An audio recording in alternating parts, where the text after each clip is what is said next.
Why are things so expensive? And we've seen this in the campaign trail, right? I mean, look at I'm going to kind of be a little bit all over the place, but look at this graphic here. Our guy out there in New York City, Zoran Mondami, won election. He's the mayor of New York, and he largely ran on this kind of a campaign. Things are so expensive. Things are very difficult for middle class people or maybe working class people to get by. So why are things more expensive? There's a lot of calls to address this by redistributing more money, taxing the rich, yada, yada. In my opinion, the problem we have to focus on are the individual costs of all the things that we're spending money on.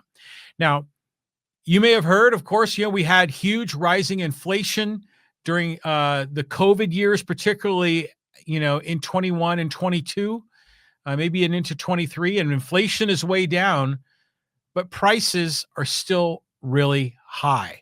So let's kind of jump in and say, why was there so much inflation in the first place? Because in 2019, things were expensive, but they're not stupid expensive like they've become in the last 5 to 6 years. Now, I want you to look at this chart I'm putting up on the screen. It's titled Printing Money, and it shows the trillions of dollars that have been created by the Federal Reserve to fund federal government policies.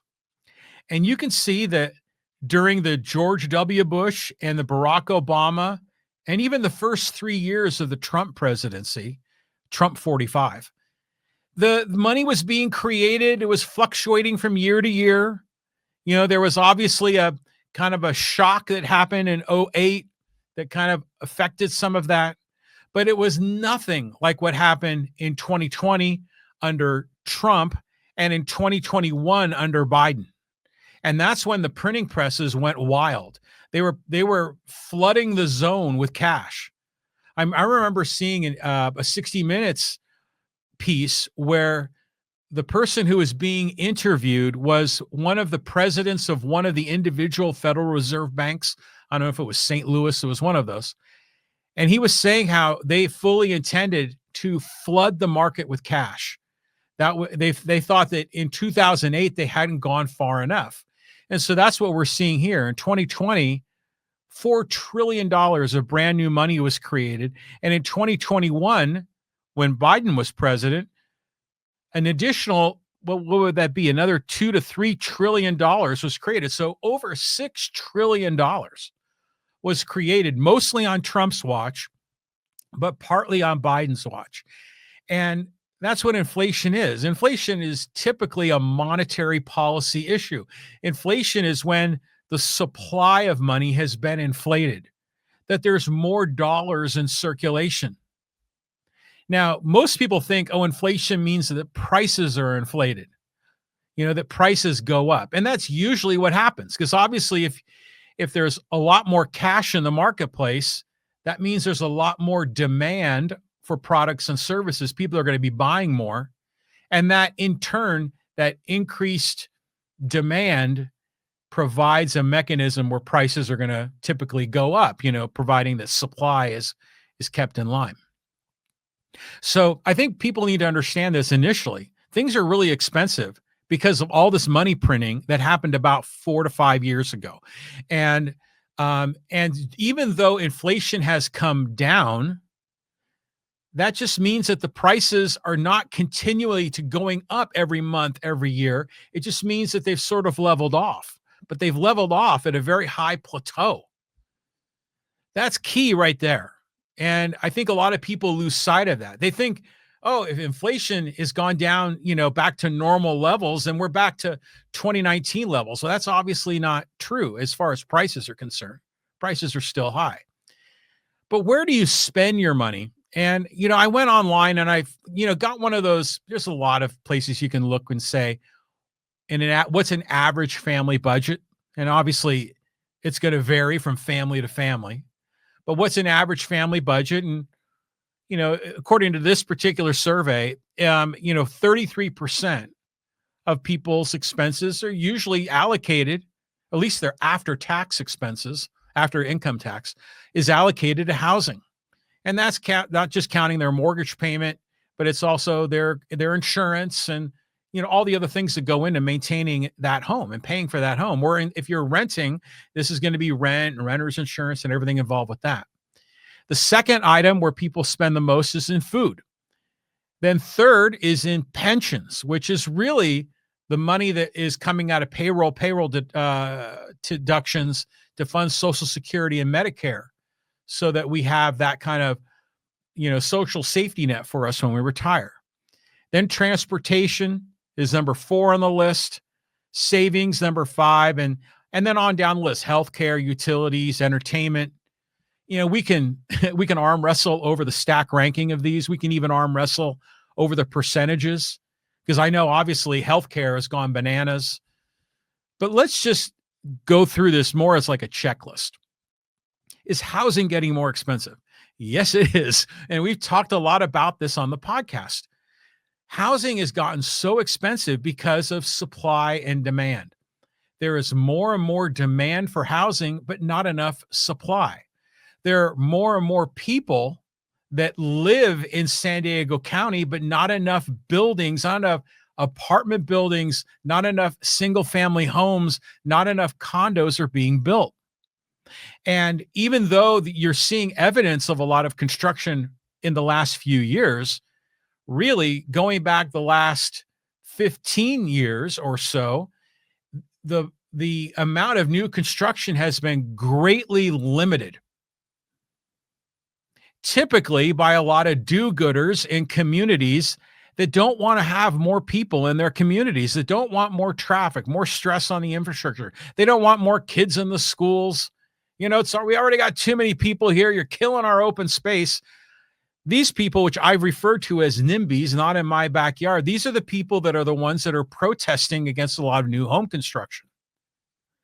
And they're the ones that are able to convince local politicians that are sitting on city councils from preventing, in many cases, the building of new construction, or passing propositions that set up zoning regulations that take entire swaths of land off limits for housing development. And we've seen a lot of this in my hometown of Poway, but this exists everywhere. And what we're seeing is that demand has greatly exceeded supply. And that's why everyone's home prices have been going up for years and years and have really shot up in the last, say, 5 to 7 years. I mean, housing is crazy expensive. But if you think about it in terms of supply and demand, right now, there's not enough supply, and there's a lot of forces that are out there that are trying to limit development. And by the way, most of the solutions that people want are to make housing more affordable, or in other words, to make it easier for people to afford the high prices. And therefore, a lot of people want to see subsidies, that are going to help people pay for housing so they can get into the entry-level units, when really the overall structure of it is too expensive. Some people have asked for rent control and limiting housing. In fact, that's what Mamdani is doing in New York City. Is that going to incentivize the construction of new buildings? I don't think so. In fact, it probably will disincentivize it if developers, if entrepreneurs know that what they charge for rent can be limited by a bunch of bureaucrats sitting on a city council. So if you think about the housing crisis that it exists throughout really America, but particularly in California, in San Diego, and even in my hometown of Poway, there are governmental rules that limit the construction of housing.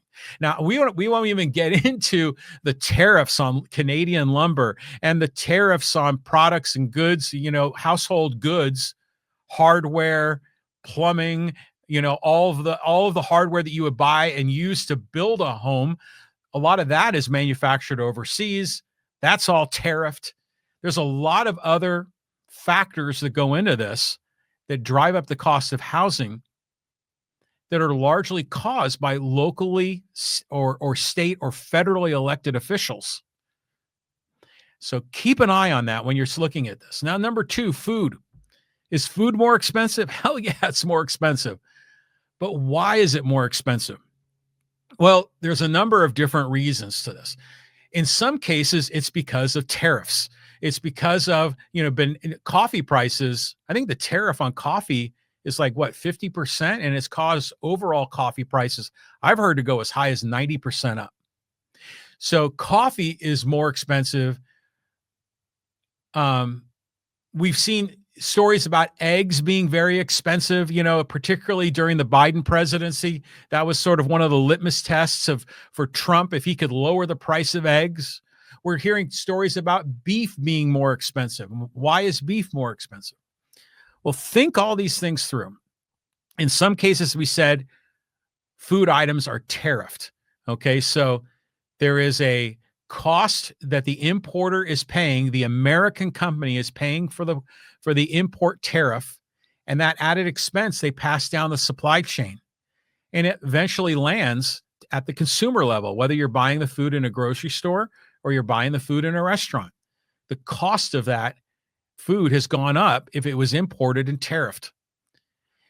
In other cases, the food is more expensive. Like in the case of the egg situation, when eggs were expensive, that was because there was some kind of a disease, if I recall, that was really just killing a lot of chickens. And as a result, there was less supply and the demand on eggs is going to be pretty constant. I guess you could say it's an inelastic demand. And so when you had great demand and limited supply, egg prices went up. Some people blame President Biden for ordering all the chickens to be killed. But again, supply demand, watch for those variances, and that's where the story is going to be. Now, egg prices have come down. I haven't done my official measurement on it, but they have come down, particularly as egg supply has grown. But in the case of beef, we're hearing all kinds of crazy stories. Like in some cases, people complain that beef is expensive because there's only 4 major meat packing companies that exist in America. They have a monopoly. These four companies control the market. Well, you have to ask yourselves, why are there only 4 companies doing this for all of America? Why aren't there new entrepreneurs that are getting in the business of doing, it's kind of a nasty business, but doing meat processing, to transform a side of a cow into all of the products that we see at our butcher shop? Well, there's a lot of very serious USDA regulations that are put in place for the safety of the food, but it makes it harder for outside competitors to compete at all. In fact, there is a rule that says that local farmers, if they are raising cattle, or in many cases, not just cattle, but in a lot of other farming categories, they're not allowed to sell what they make. Like, let's just take the case of cattle. Let's be specific. They can raise the cattle, they can sell the cow, but they can't process the beef. They can't transform a side of cattle into packages of 1 pound of hamburger meat or into steaks and then sell those, because it's against the law. So now we have rules in place that protect those 4 major food processing companies and essentially give them opportunities to raise the price, and no competitive alternative is being encouraged. In fact, in many cases, it's being limited. There are a lot of other examples of food costing more, but again, look at supply and look at demand and look which forces are distorting either supply or demand. Pensions, this is our payroll tax. The percentages that we're paying on this haven't changed in decades, but as people earn more, they're having to pay more in the form of Social Security, Medicare costs, et cetera. And this applies to all workers. Now, just as an aside, imagine if we could take the dollars that come out for our payroll tax, which is 6.2% for Social Security, and then our employer matches it with an additional 6.2%. And that's what gets us to the 12.4.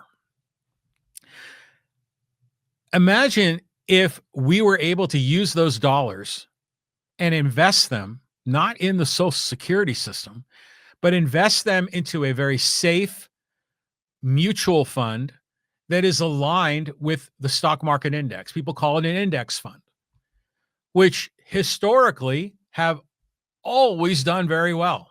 I'm sure there have been some years where they've dipped a bit, but these are the tools that billionaires use, that millionaires use to build wealth. And yet we prevent the poor and the working class from having access to those same tools to invest the money that they already earned, the 12.4% in pensions. Doesn't that strike you as odd? Imagine if we could encourage middle class, working class, even the poor, and educate them on how those dollars can be placed in index funds. We could have people building wealth. We could rise people out of poverty if we did that. But at any rate, let's move down the list. Transportation. Why is that so much more expensive?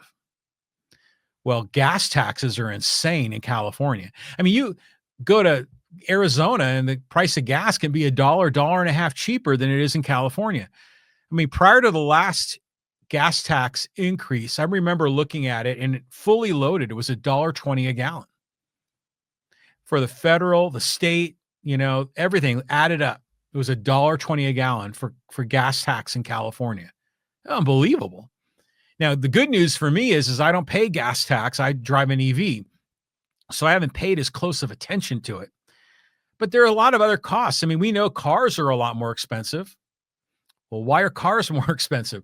Because they're being tariffed, okay? Because government policies are applying a tariff on them. Even Joe Biden put a 100% tariff on Chinese electric vehicles to come to America.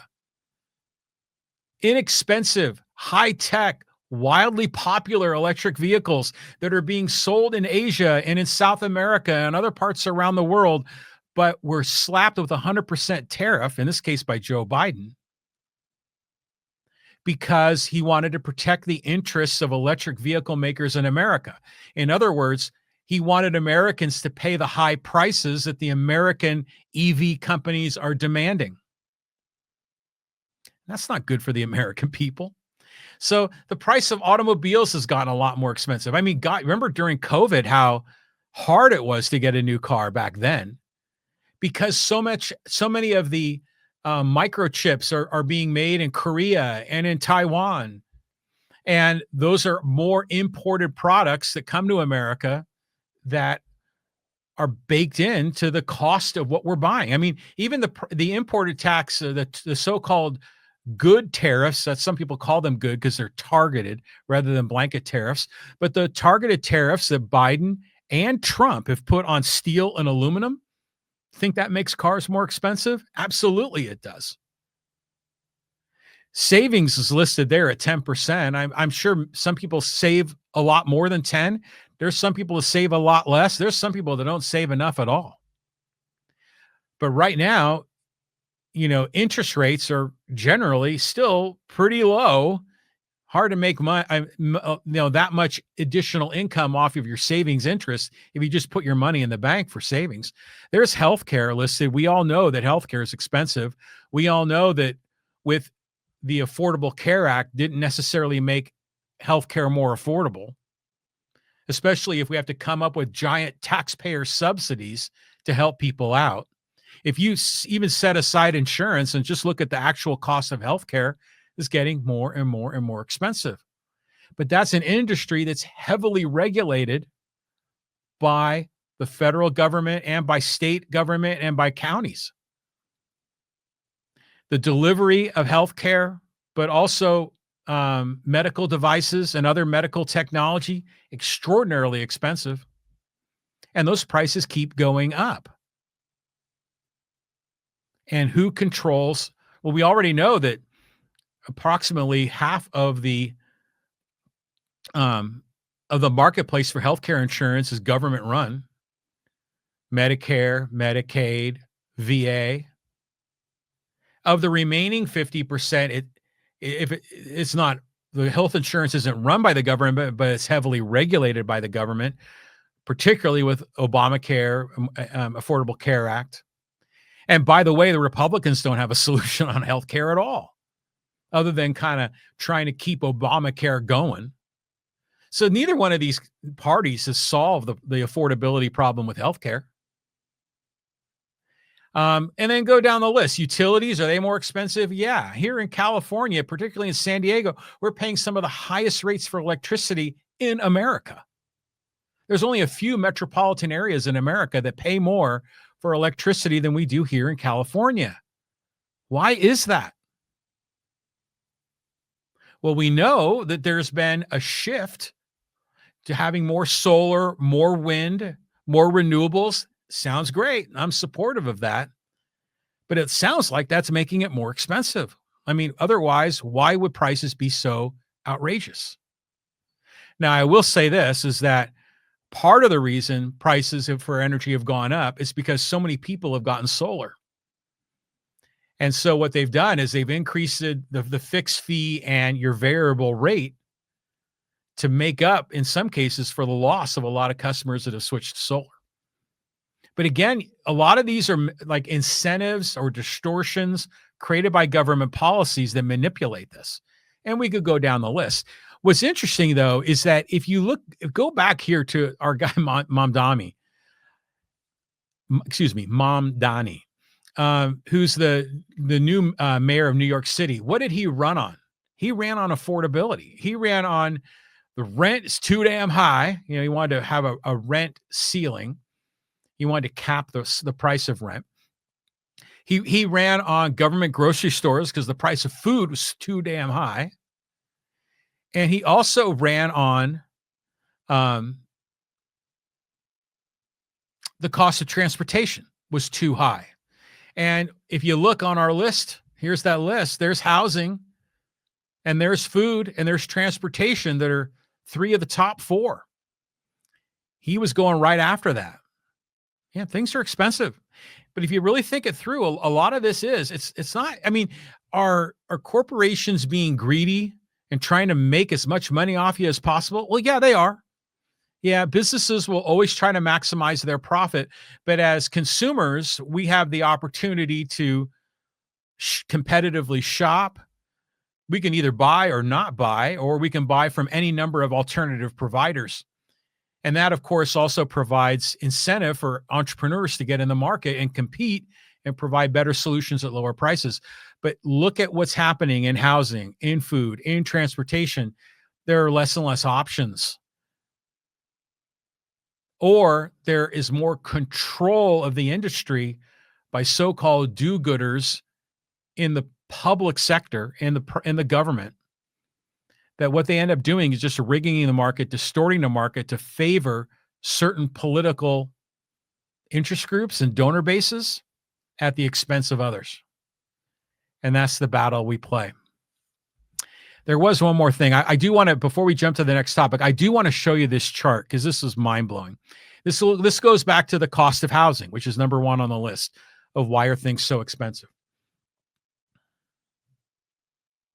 One thing that's counterintuitive to a lot of people is that building more housing will lower housing prices. That, I mean, it is kind of an Econ 101 concept, but for a lot of people, this is a foreign idea. What do you mean? That just, if there's more places to build, that you build them, then of course they're going to charge more money for those places and the prices aren't going to go down. What happens is with the housing market, if more units are built, that creates more supply. So assuming that the demand remains constant, if you have more supply, more options for buyers or renters to choose from, that's going to make prices go down because now the real estate seller or the landlord is going to have to be competitive with the alternatives in the market and provide a better deal. Now, what's interesting is that in some cities, they're building so much that the price of housing is going down. And I want to show this graphic to you because it's really incredible. Now, this says in high supplied markets, these are marketplaces where there is more supply than demand, or relative to other marketplaces is significantly more supply than demand. Class C rents are plunging. And what are class A are the brand spanking new places. They're going to be a lot more expensive. Whether it's, if you're in a condominium tower and you're at the top level, or if you're in brand new housing that you might think are the McMansions and the other big single family homes that are being built, the class B housing is a step below that. Class C housing is typically older, less expensive, probably needs a little bit of TLC. That's class C housing. And this is really the housing that can be affordable. But look here, then in the marketplace of Denver, Colorado, they've seen class C housing drop 13.9%. Now, I'm not sure what time frame this is. I mean, I see Austin there. They're in the third spot with 13.3 decline in class C rent changes. I know that a year or so ago, the price of housing in Austin dropped. I think it was 16% in one calendar year, strictly due to the construction of new housing. And go through that whole list. And, Naples, Florida is number 2. These are all markets where they've been building a lot more housing, brand spanking new housing. And as a result, the older places have gotten a lot less expensive because there's more options in the marketplace. So it's proving the edict that you can build brand new housing and it will have a cascading effect or a musical chairs effect in the marketplace to make the price of inexpensive housing even less expensive. So again, why are things so expensive? Go back to Econ 101. When demand is exceeding supply, prices go up. And you have to look at who is incentivizing more demand or who is incentivizing less supply. And that's where you'll find the actors that are trying to distort the system that eventually jack up prices. In my opinion, NIMBYs are one of those forces. By wanting to prevent the expansion of housing supply to preserve the character of their neighborhood, they're the ones that are causing the price of housing to go up for everybody else. And oh, by the way, the equity in their own homes to go up along for the ride as well. So they have an incentive to do what they're doing.